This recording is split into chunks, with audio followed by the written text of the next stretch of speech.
Hi everyone, my name is Jade Calver. I own and operate Calver and Associates Canadian Immigration Services. Today I'm going to be talking about documentation that should be included with spousal sponsorship applications. I get lots of questions from clients asking just exactly what they should be providing in a spousal sponsorship application to really strengthen their application. The document checklist from the Government of Canada does outline the basic documents that you should be providing in an application, but today I'll be going into a little bit more detail about each of those requirements and what exactly a government officer is looking for when preparing an application. One of the documents that I suggest that clients include is a relationship narrative. This document isn't actually on the list of required documents for spousal sponsorship applications. However, I include it as an addendum to the relationship information form. So in the application form, it asks you if there's any additional information that you would like to provide about your relationship. And this really gives the couple, so both the sponsor and the applicant, an opportunity to provide any additional information that they would like to about the relationship. It can be about when you met, how the relationship developed, and it really gives the officer an understanding of the context of your story. And so this is where, you include information that you wouldn't otherwise be able to provide in the application. And it really helps to strengthen and give the officer just an overall snapshot of your application. I find that it really helps with applications to provide this narrative, and it allows you to address any concerns that you think the officer might have about your relationship in general. In the application, they also ask you to provide supporting documents. This is exactly what it sounds like. It's supporting documents to prove your relationship. So these are proof of relationship documents.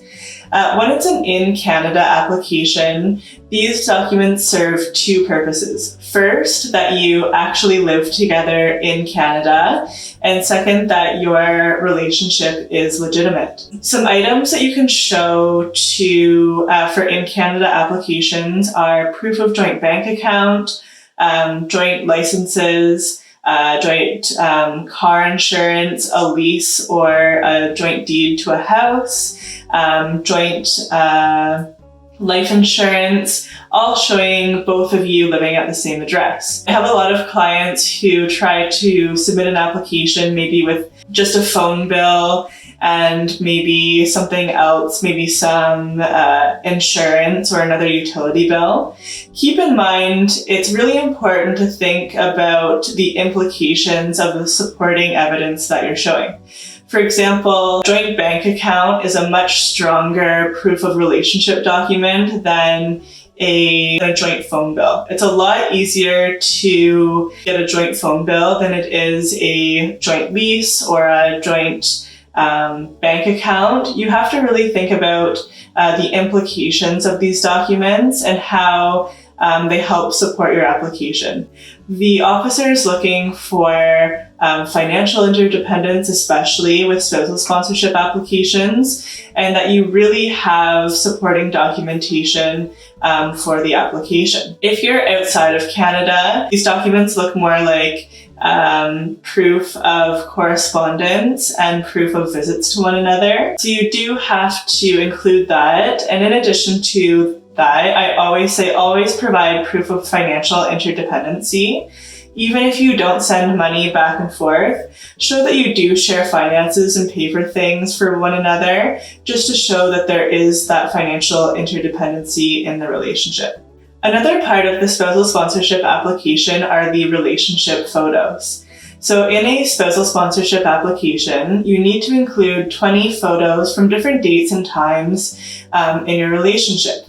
It's really important that this document shows photos from different dates and time in your relationship. So it must include your wedding photos and any celebration that you had, but also include photos from different dates and times. So when you first met, from different outings, etc. I really also encourage people to include photos with other people. So don't include 20 selfies.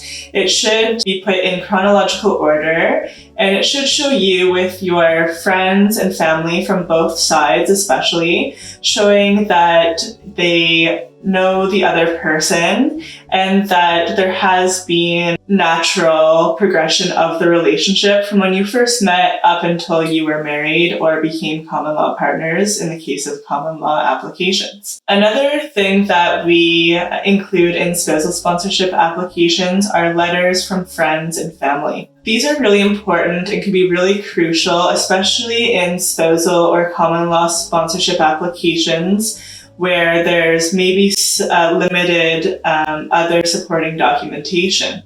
It's really crucial that these letters from your friends and family indicate that both sides of your families know about the relationship and that they're as detailed as possible when it comes to your relationship. They should state when they first met the other person, what they know about the relationship, any time that you've spent together as a couple with that person, if they attended your wedding, and any other personal anecdotes that they'd like to give about the application that supports the overall relationship is really helpful. So again, I include at least 4 to 5 letters from each, the sponsor and the applicant. So that's 8 to 10 letters total. And again, you can include it from family from both sides, friends, and then anyone else involved in the relationship. So maybe a minister, priest, or religious figure, who,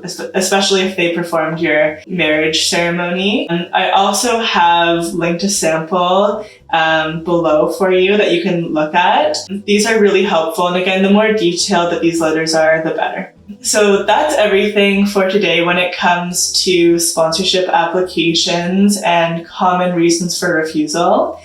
I hope that this information was helpful. If you have any questions regarding your Canadian spousal sponsorship or common law spousal sponsorship application, we're happy to help. We're online at calverimmigrationservices.com.